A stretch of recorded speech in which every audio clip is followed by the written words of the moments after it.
เป็นหยังปีอะคนของเรียกอีหยังโตเพื่อนฮะโตเพื่อนหรอโดนเงินออกโอ้กระเช็ดใหญ่แท้อันนี้เพ่นหยังซีเมนต์เอามาได้ใส่ตลาดในตลาดหนักบ่หันเงาะแตกโลหัน50ปอเขาจะงอขึ้นเสย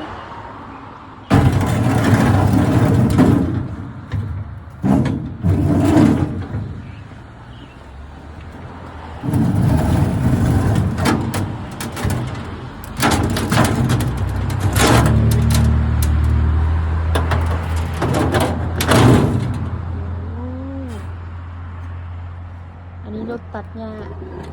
เอามาเฮ็ดรถแก้เครื่องใส่หลายๆอันแท้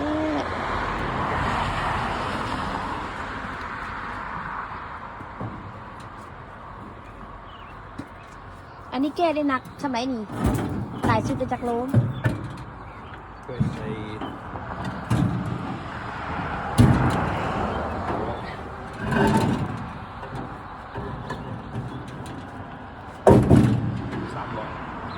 300 พาว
เอา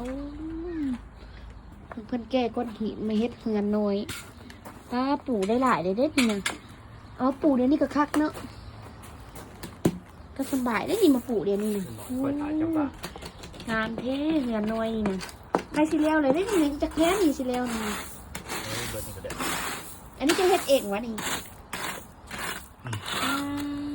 เฮ็ดจะมาเฮ็ดงานแค่จะปลูกเฮือนก็ได้นะเพื่อนนี่นะ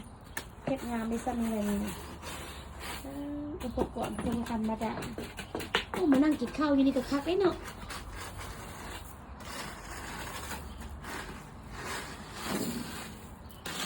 อันนี้รถตัดหญ้า